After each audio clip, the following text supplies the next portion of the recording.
Okay, let's do it. Let's talk about Hiki-Te. As some of you will be aware, my previous video on Hiki-Te caused a fair degree of controversy because in it I suggested that Hiki-Te has nothing to do with power generation. That's not supported historically, biomechanically or tactically. And I suggested that the hand on the hip in kata that we see, its primary role are to clear the limbs out of the way and also to locate the enemy in a mess of conflict through the use of proprioception. I believe that is tactically sound and also it is supported historically. It's a view I hold quite strongly, so in that previous video I made my point quite strongly with a fair degree of Ian's humour and Ian's sarcasm, right? Which some people like and find entertaining and other people didn't. You can't please everybody, right? If you don't like my videos, then maybe they're not for you. With that in mind, this video is not aimed at those people who are firmly of the view that pulling the hand to the hip is a power generation thing. I don't want to debate it with you anymore, right? As far as I'm concerned, I've looked at this in depth over decades. I have reached very firm conclusions. It's not that I'm missing something. It's not that you can explain something to me that'll make me change my mind. I have very firm views on this. I have heard the best evidence, the best arguments for Hiki-Te being a power generation thing, and none of them hold any water. I've rejected them all. You will have nothing new to say to me, right? So that's not what this video is about. It's not about arguing with those who hold contrary views. This is a video for those people who are open-minded or who already hold similar views to me, who want a little bit more detail on it. So this is footage I did from a recent seminar in Germany where I was talking about Hiki-Te, its role, how historically some of the ideas around it, good and bad, developed, and various drills we can use to introduce this to lower grade students too. So yes, if you are a believer in Hiki-Te as being a tactical thing, this is a video I'm sure you'll enjoy and get something from. If you are a believer in Hiki-Te as a power generation thing, and you've already seen the first video, I would suggest you stop watching now because there's nothing in this that you're going to enjoy. Okay, so let's go over to the seminar in Germany where I'll start talking about Hiki-Te. Oh, one thing, yes, I did film this myself. So my phone was balanced on a tripod. So as a result of this, on a couple of occasions, I kind of move out of shot a little bit and you get kind of half my head and things. All the information is there. I apologise for the poor framing on some of the camera work. But nevertheless, all the information is there. Okay, let's do it. Let's go and talk about Hiki-Te. Okay, Hiki-Te, which I'm reticent to start talking about. I don't know how long, 6 months ago maybe? I made a video on it and it seemed to be quite a controversial video. I think part of it was the style of delivery, if I'm honest, because I did deliver it with a fair degree of sarcasm when I did it, which is just me being me. But it did spark a lot of controversy, with some people going, well, yeah, obviously, and other people getting really, really upset. So I'll preface this with, like I do in all the seminars, whenever I give an opinion, it's just that. It's my view, it's my opinion. We're all individuals, we can all think for ourselves, we've all got to look at our karate and practice it in a way that makes sense for us. So when I give you some information, I'm just giving you it as is, and it's up to you to accept or reject, right? So I'm happy with my karate as I do it, and I think you should be happy with your karate as you do it, right? So if I say anything that you disagree with or you find contradicts your own way of thinking, that's totally okay. You just go, right, I understand what he's saying, I disagree with it, and I'm okay with that. I'm not here to convert, I'm just going to explain what I think and why I think it. So with that caveat firmly in place, and I think I'm okay with the audience we've got here, I don't believe Hiki-Te has anything to do with power generation. It makes no sense to me at all. I don't believe it works tactically or physiologically, right? Like that pulling your hand to your hip would in any way increase power. I'll explain why I think that, right? So what we originally had with karate was a close range fighting system, right? It's a civilian fighting system. It's not designed for fighting another martial artist at a distance where you both move around and fight one another. It's designed for dealing with, to use Itosu's words, a criminal or ruffian, a villain or ruffian, a criminal within arm's length. It's a close range. When you're at that close range, it makes sense not to have your hand in a passive guard, but to have it actively used. So I'll grab the enemy so I know where they are. I will grab their arms and pull them out of the way. And that's what we're going to play with to start with, right? But then what happens, of course, is karate finds its way into the Japanese university system, and people start reinterpreting this close-range system as a system for outfighting a fellow martial artist. So one of the things that happens there is the distances expand. So you've got methods within the kata that is designed for fighting a guy who's here, and they're now trying to apply it to a guy who's kind of 2 meters away. That makes sense? And that's why a lot of the movements that we have now labelled as blocks, which are no such thing as we'll go through, right? Movements get reinterpreted. One of the problems they had is, well, in the kata, we're forever pulling our hand to our hip. So when we're fighting at a distance, why would we do that? You know, surely it's better to have your hand up in a guard. Why would you pull your hand up to a hip, pull your hand to the hip? So the idea that it generates power, I think, is their best attempt to try and explain what we do. But it's just a fundamental mistake, right? You know, and you know, Funakoshi says it. You know, in his first book, Funakoshi says the purpose of Hiki-Te is to grab the opponent's limbs and twist so they lean against the defender. He says it's for, in that instance, he's talking about grabbing and pulling limbs, not pulling the hand to the hip. Right? So I just mentioned the power generation thing, and then we'll get into how it works, right? So the argument tends to go, you pull this hand back towards you, and you think of your body like a pivot round a central axis. And because the arm is shooting back that way, that helps this side come forwards, like a seesaw or a balance. That's the argument. It's a bad argument though, because your body is not a pivot. You know, that's the thing, it's not a pivot. When I'm standing here, I have a mass of muscles in my legs, my thighs, my calves, my torso, my chest. You know, I don't need to pull my arm to move my body, it can do it on its own.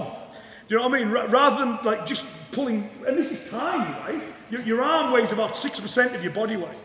You know, so even if it was a pivot, which it's not, I can forget about that, and I can still rotate my body quickly using the muscles. It's not a pivot, it's a motor. Does that make sense, right?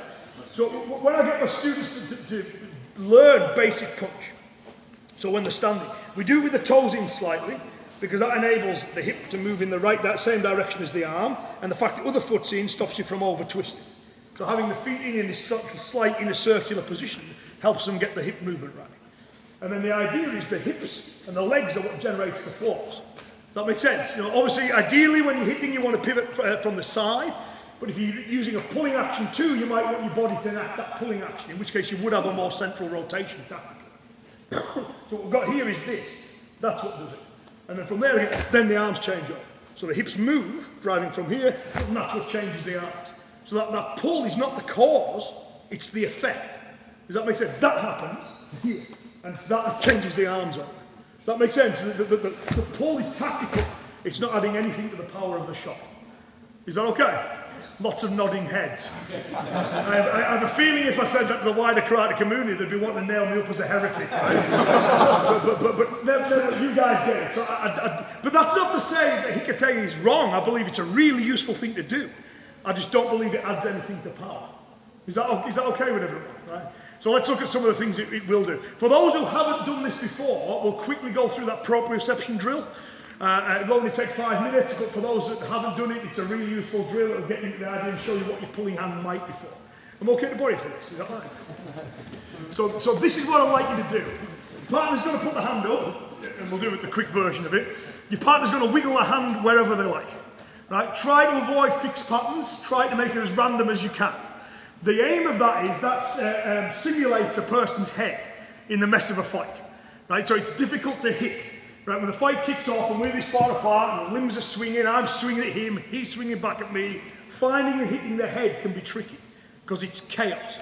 And that's one of the things that Hiki-Te can help us do. It can impose order on that chaos.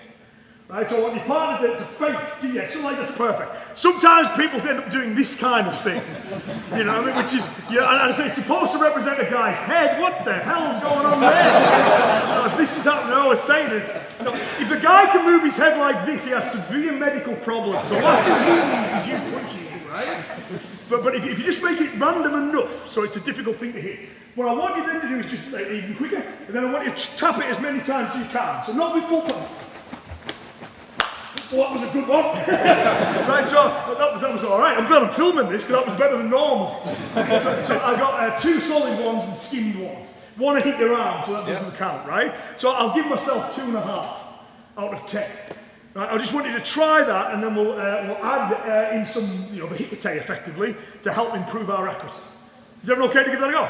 Okay, dead quick. Those that have done it before, it'll only take you a minute. Not easy to hit. So what I now want you to do is, and this is a thing that, like, that it's so fundamental to the way we fight as human beings. we talk about, the body's senses, and we tend to say we've got 5, sight, smell, touch, all that kind of stuff, but we've got way more than that. For example, I know it's a little bit warm now. So I can sense temperature. I know if I'm hungry or I'm thirsty, if I'm on balance, off balance. We've got loads of different senses, depending on how you count them, 20 plus. One of the senses we've got is a thing called proprioception, which is your body's ability to know where it is in relation to itself. So I'll give an example. If you suddenly got an itch on the top of your ear, you know where the top of your ear is. Your fingers will go straight to it.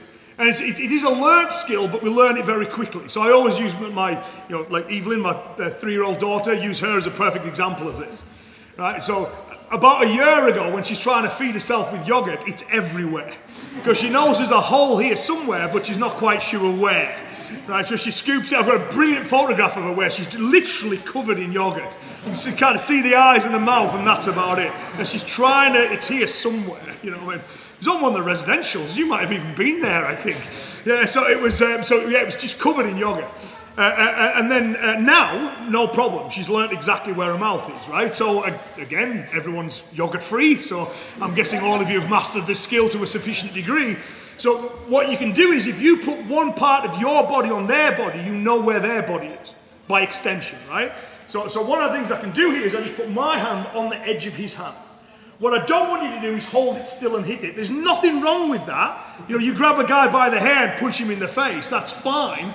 But if you can hold him, for some people, but if you can hold him still like that, you're a lot stronger than him anyway, right? So what I want you to do is I want you to allow it to move, but you're just going to have your hand resting on it. Is that okay? Now, if he starts to feel me resisting and holding, wiggle it off or tell me you're using force. So you're just going to use the hand as a sensor. Is that okay? It's just going to kind of touch it. Doesn't matter which side either, it just touches it. And then what I want you to do is do the same again. Is that okay? So now rather than using sight, we're adding in this extra variable of proprioception. Is that okay? Give that a little gather in. You've now got a second score, what you can do with sight and feel. Now what I want to do is touch your partner's hand, keep it in contact, close your eyes. So now we take away the variable of sight and we're relying solely on proprioception. Okay, find out what that does. Doesn't take long, but I always feel rather than having me explain it, it's better that you experience it. For those who haven't done it before, right? So we've got 3 quasi-scientific tests there. So we've got using our vision alone, using proprioception and vision, and just using proprioception, right? So by a show of hands, who found just looking at the target got them their best result? Nope, no one, right? That's normally the case. Only ever had one guy put his hand up on the first one. Yeah, and I know the guy, and I thought, it would be you. Because I used to be able to say, no one has ever put the hand up, ruined by one guy, right? So the second one is then, who found using the vision and proprioception got them the best result? Okay, but I don't know, should we say a quarter of you? Who found just using proprioception was best? The vast majority, right? So, and that's typically what it is. You get a split between the second and the third. So one thing we can kind of conclude is proprioception is more valuable than sight. Now, obviously you think the more information you've got, the better it is. So if I can see and feel. But the reason I think it tends to go up when I close your eyes is, for most people, if you're not used to this, even though you've got the hand on and you're trying to feel what's going on, because you've got your eyes open, you're largely ignoring this and still relying on sight. And when I take sight away, you've got no option but to rely on feel. And then your results go right up, right? So one thing we can conclude is feeling will give you a more accurate strike than seeing. Right? Now, especially if you're talking about a real fight where it's this close, and we've got this massive, super fast, people swinging shots at frantic rates, you've got that chaotic mess. Anything you can do to find some order within that mess is useful. And now if you think about our hands' main 2 functions, right? It's very good as a clamp and it's very good as a club. That's the 2 things. Well, with Hiki-Te we use both. Right? So what the kata does is, it's usually on the arm. If I grab, and it can be anywhere, right? But for now we'll just use the collar. If I've got one hand on, as he moves, I feel exactly where he is. Is that okay? So I know relative to my hand where his head is. Is that okay? I've just got to aim slightly diagonally past it. And if you watch untrained people fight, what do? They grab one another and punch. Taught this in Canada once. I spent an hour explaining it, and then they all looked at me and went, "Oh, you mean like a hockey fight?" Yeah, okay, I could have saved some time, couldn't I? You know, but that's the same thing, you know, the hockey fight, they grab with one hand and they punch with the other. And it's a natural way that human beings will fight. And for most of you here, it's the first technique you ever learn. Right, you know what I mean? Pull and hit at the same time. Right, so, and we do it in a formal way, but it's the same idea. So what I'm going to do is I'm going to deliberately aim to miss. Right, because I don't want to accidentally hit. Because I've had accidents with that before. Yeah, that's it. I've maybe told you this story, but there's one seminar I did, this is going back years ago, 15 years, maybe more. And I told this, we're doing the same thing. I grabbed the guy and I went to rapidly throw the punches, which I'm about to do, but I didn't tell him I was going to aim to miss. And he panicked and tried to dodge the shot. So he moved his face right in the way of my punch. Instantly there's blood everywhere, his teeth have gone into his lip, his nose is bleeding, I feel really bad, you know. And then, you know, he's okay, all right, yeah, it's my own fault, it's my own fault. A few weeks later, I see him at another seminar, and I goes, do you mind being Uki again? He went, no, not at all. We've come to do the same thing, and I think he'll know that I'm going to aim to miss. Turns out not. You know what I mean? So I start throwing the punches, he instantly tries to dodge it again, I smash him. It wasn't quite as bad the second time, but I still smash him in the mouth, there's blood everywhere. And then about 3 weeks later, this Seni used to be this big martial arts show in the UK, and I was doing a workshop there, and as I turn up at the workshop, this guy walks in, he's going, don't even ask me, I ain't gonna be Yuki, right? So you've done it enough with me, you know how it works, right? So if I've got one hand on, and I can feel where it is, bang, bang, bang, that's your Hiki-Te, right? And because I want a slight jolt with that hand, then what I'm going to do is I'm going to put a bit of body mass into that. Okay, so ideally you want to pivot from the side of your hip so you've got maximum mass going at the punch. But if you want to pull and a punch at the same time, now you might want to shift to a more central pivot. Is that okay? Because you want a powerful punch and a powerful pull. Is that okay? And it's not that the arm coming back is generating any force, it's receiving the force from the massive muscles that make up the rest of your body. Does that make sense? So you get this jolt as you hit it. And in basic training, that's what we're practicing. So what I'd like you to do, just to, you know, you can have a little go at that, you say bang, bang. And if he moves, I feel him move. So I know exactly where he is, because I've got that hand there. Does that make sense? Just to prove the point, and you've done this loads with me, but just to demonstrate it. Well, when he's closed his eyes, just to try it, I'm going to move around. When I stop moving, he touches where he thinks the top of my head is. Just to prove it still works, even though he's not touching my head. The reason that I say when I stay still is so he doesn't accidentally poke me in the eye or hit me in the throat. And the reason we say top of the head is so you don't accidentally hit each other in the face. So we move around. When I stop moving, so when I stop, it's fine. The reason being is just in case. Your control is great. And he's illustrated that even as I'm moving, he can find it. But just in case your partner's control is not as good, you'll move and stop, and then he'll touch where he thinks it is there. It's okay if you miss. No, it's good. If you miss, just go again. Because sometimes he might have tilted his head a little bit. So sometimes people miss and then they go, well, if it's not there, it must be here. No one ever misses on the second shot. Is that okay? You use your first one to get your line, just like firing a gun, right? If you know the shot's gone high, you adjust. So it's the same with this. Is everyone okay with that idea? So the Hiki-Te is a really useful, important thing, right? For finding out where he is in the mess of the fight. But it's got zero to do with power generation. It's not a power generation thing, it's a tactical thing. Because, you know, fight kicks off, you know, we're fighting away, and then I'll get that there, I know where he is now. This time I've grabbed his collar. Bang, bang, bang. As he moves, I know exactly where he is in relation to. Is that okay? So it's a really good thing to do close range. Have a little play with just doing some rapid shots, then do the drill where your partner finds it, and then we'll look at its second main use. Is that okay? Right, so just clearing limbs. So whenever you look at a striking technique in the kata, the non-striking hand has got one of two jobs. It's either telling you where he is through this proprioception idea, or it's clearing limbs out of the way. Because what will happen, of course, is he's not going to let me punch him forever. So if I get this shot on here and I go bang, that happened. Right? His arms come up. You know, it's instinctive, right? Again, that's another instinctive human reaction. If you throw something, this happens. People intuitively protect their head above all else because we know that's the big off switch, right? You know, you throw, so no one goes, you know, my kidneys, my solar plexus, my groin. Everyone's head, the arms shoot. So one of the things we need to do if we want to keep on hitting him is we need methods of stripping those limbs out of the way. And that's where Hiki-Te comes in as well. So if we just quickly look at how Oizuki and Gakuzuki would work with that, and then we can practice them both.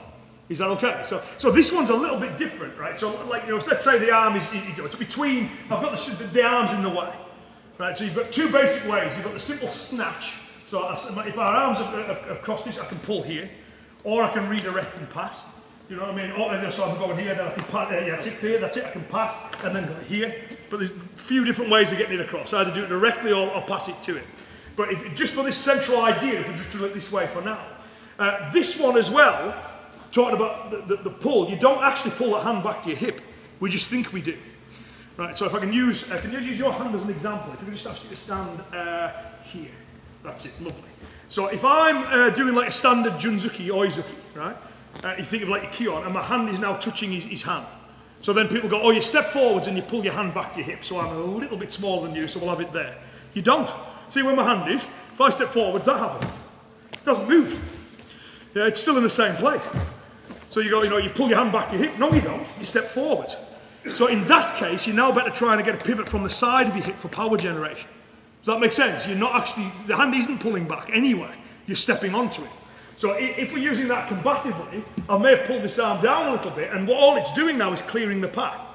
So as I step forwards, I just leave that fixed in space, like we do in Kion, like we do in the kata. And I step forwards from there, and bang! Does that make sense to everybody? Right? Depending on, you know, if I pulled and like, boom, his head had dropped a little bit, and it looks more like a middle-level shot. But obviously if it's still high, I still do a high-level shot. Is that okay? So that's the Oizuki way of doing it.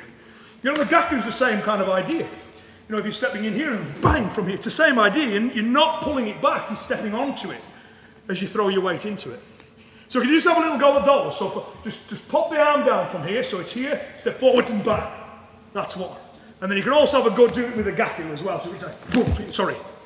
Oh, good. Yeah, that's bad when it's this early in the morning too. It can only get worse from here, right? Oh. I am sorry. Now and for everything else I do. Not preemptive apology. But does that make sense? So the second role of your Hiki-Te is to clear the limbs. On that one, which is the one Funakoshi said, because the purpose of Hiki-Te is to twist the opponent's limbs so they lean, see how we start to disrupt his posture, a little bang. So he leans against me, he turns his body that little bit. But again, on that one, it's not really pulling, you're stepping onto it. Is that okay? Because you're advancing your weight into it. Is everyone okay to give that one a go? Okay, so that's so Hiki-Te is telling you where he is, or it's clearing limbs.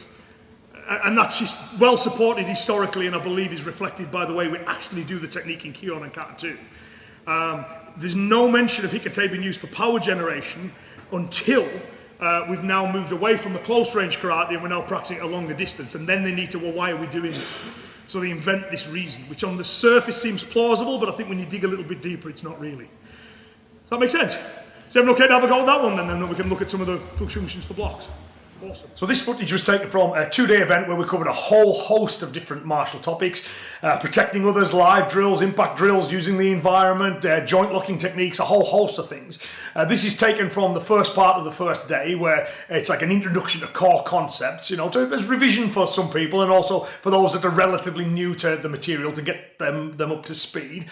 So having discussed the role of Hiki-Te, we then went on to discuss some of the roles of the blocking motions within the kata. As those who've been to seminars will know, something I almost always do is at the end of every given section I get students to grab their phone, we do a quick summary of what we've done so far, so they have video notes to take away. It helps them, you know, remember what we did. So this little bit that I'm going to add on here is the summary notes from this first session. So it includes a summary of the Hiki-Te stuff we've already discussed, but it moves on to look at the applications of some of the blocking motions. Now it's not in massive depth, because again it is a bit of summary footage, but you can see how the Hiki-Te and the backhand, you know, the non-striking hand is also used on these blocking examples. So I thought I'd include it here because it, you know, adds some extra additional information. So here's a quick summary of what we did in the first session. The first thing we talked about was Hiki-Te and its traditional role. We did a few drills for it, but the essential idea is the main role of it, or one of the main roles, is you get some kind of grip on the enemy in some way. Whatever you grab it. Once you've got hold of him like this, you can then feel his movement. Right? So if you're using it to pull with, in that case you want some body weight into the pull and you want some into the strike. So in which case you do want a more central rotation. The pulling hand is not aiding that central rotation, it's not causing it, it's a result of it. So by rotating, bang, bang, that's how I get those short shots. If he moves, I can feel it, right? When we're doing it with an oizuki or a junzuki, as we've used the hand there again, we said it looks like when you're stepping through doing these techniques in Kion that the hand's coming back to your hip. In actuality, you're not. What you're doing is you're stepping forwards onto it. Your hand actually stays pretty much where it was. So in application, it's the same thing. I can't land a straight shot because the arm's in the way, but if I get it pulled out of the way, it more or less remains freezed in space as I step through and hit. Or again, same for a gakuzuki, if he jolts and his head drops a little bit, then it looks a lot more like the traditional punch. You just hit his head wherever it is. We then went on to talk about the various blocks. The first one we started was with the agiyuki. Basic version, again, hand here is active, goes to here so I know what his hand's doing, I can feel it. This arm bends onto his arm here to disrupt his posture, arm comes back in and strikes. Very simple. We then put it into context. So he starts swinging a shot with the backhand, which is stop, you give him something, then you do the counter technique, then you keep hitting until he lets go, and then you escape. So we drill it that way too. We looked at the version from Gion, where you bend the arm and then this arm comes to here. So again, think of like it is in the counter. So again, that gives me a location of his head. It can stop him from accidentally coming in and headbutting me, and it rotates his body and makes an effective punch with that backhand all the more difficult. And then go bang, and then bang. So again, if you look at the Hiki-Te there, how it's used controlling the arm throughout. Hiki-Te is always active. Next one we did was the knife hands, wasn't it? So from there, we did the basic one, the idea of just chopping the limb out of the way in order to strike, which we also put into context. And the bit that most of you will ask me to go through to film is what happens if his hand gets up to the other side. So if I push it down and he blocks it, the natural energy of his strike is coming this way. That's it, yeah. So what I do is from there, I just yield it, I guide it past. With no hesitation, I then push this arm down as I step in and strike again. So I've got push, hit, guide, push, hit. And the key thing is that your arms don't leave contact. This one's in contact, this one does not leave until that one's there. This one does not leave until this one's here. And then I can move through. So, and we made it into a little drill where, partner just keeps blocking, I keep stepping forwards, and I can help that as well. So each time I do this, when I got to push, if we just go back to the beginning, so we're in everyone's frame. When I got here, when I got to push, if I push this in towards his centre, that helps move him backwards as well. Okay, it helps break his balance. So that was the knife hand one we did. We then went on to uchuki and sotuki. First one we did is a little arm pop. So we're saying using the Hiki-Te again, as you said, I was bang to here. So again, this rotates his body, takes me away from that back arm, opens up this jaw as I go for my shot, which would look like that in Kion. We talked about how you can use the, what I would call a soto. If you show the can, you call it an uchi. But we can use this from an angle, like in Pinan Godan, we go to here. And then we looked at how it applies in that handshake. So you've got that block, allegedly block, this block and that block. We're saying all the cat is basically showing is you can hit his jaw in this direction, you can hit it in this direction or in that direction. So we're taking the arm down, there's the first one, put the kick in, there's the second one. We said if he blocks it from there, I can go here and come in for the third. We also mentioned there's your final strike in your elbow if you want to carry on with the cat from there. And I think that's as far as we've gone. Well, thank you very much for watching the video to the end. I hope there's something within that you found interesting and useful. Of course, you can't cover everything in a single video. There's more to discuss around Hiki-Te and its role. Of course, this is just like clips of the main teaching. You're not getting me talking to people on a one-on-one basis, and sometimes that's needed, in order to make sure that people fully understand these things. And of course, video is no substitute for that one-on-one interaction.